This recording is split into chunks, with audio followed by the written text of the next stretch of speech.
Sometimes, the sharpest wounds are not caused by strangers but by the people closest to us. Parents hold incredible power. Words from them can either build us up or tear us down. This is the story of a daughter who dared to chase her own dream, even when her father laughed at it, mocked her, and made her feel small. She wanted to teach, to guide, to inspire. But in her father's eyes, teaching was nothing more than babysitting.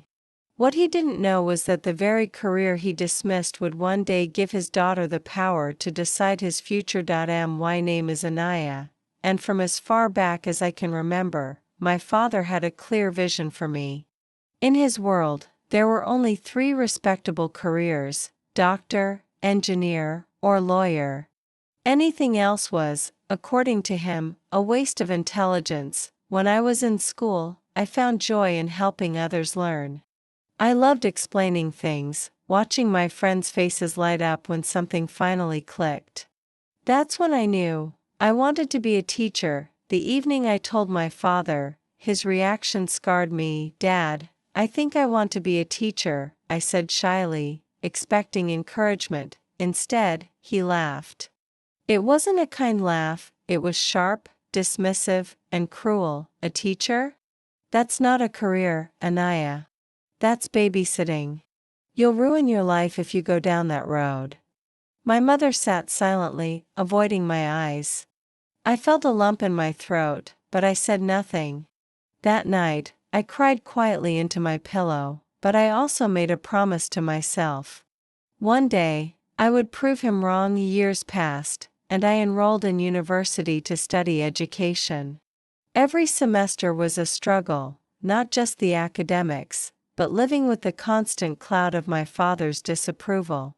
Whenever I came home, he threw sarcastic remarks my way. "So, how many crayons did you count today?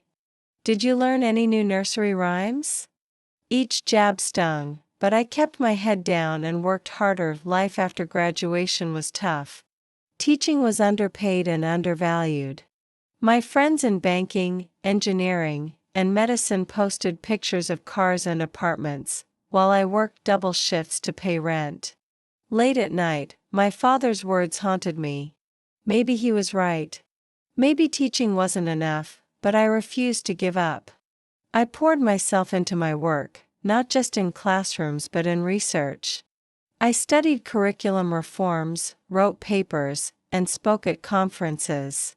Slowly, my name began to gain respect. People cited my work, invited me to speak, and praised my vision.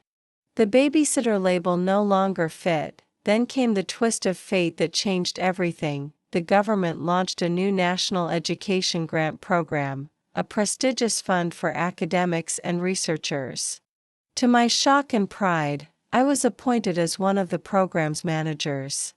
I had the authority to review proposals, evaluate them, and decide their future. The first batch of applications landed on my desk. My heart nearly stopped when I saw his name, Dr. Rajiv Mehta, my father. I stared at the application for minutes, my hands trembling. This was the man who had laughed at me, belittled me, crushed my confidence. And here he was, unknowingly placing his career in my hands. Professionally, I couldn't be biased. His proposal was good, but not flawless.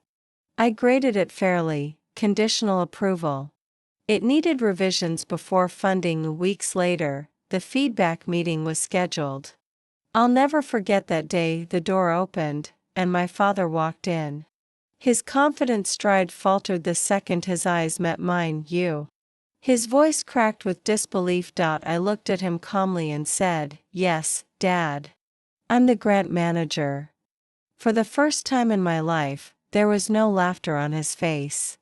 Only silence. I went through his proposal point by point, highlighting both strengths and weaknesses.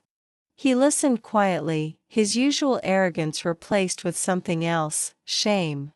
His cheeks reddened, but he didn't argue. At the end of the meeting, I looked him in the eyes and said softly, "Teaching may have looked like babysitting to you, but it gave me the knowledge to evaluate your work today." He didn't reply. He simply nodded and left the room. Weeks later, he revised his proposal and eventually received partial funding. But our relationship was never the same again. He never mocked me after that. His tone softened. Sometimes, he even asked me for advice, carefully, almost humbly. He never said the words, "I'm sorry," but his silence, his respect, and the absence of laughter became apologies in themselves. And me? I let go of the bitterness. My revenge wasn't in humiliating him, it was in proving him wrong. It was in standing tall where he expected me to fall. Now, when I look back, I don't hear his cruel laughter anymore. I hear only his silence, the silence of a man who once mocked his daughter, but later bowed to the very career he dismissed, and that silence was the sweetest victory I could ever have asked for.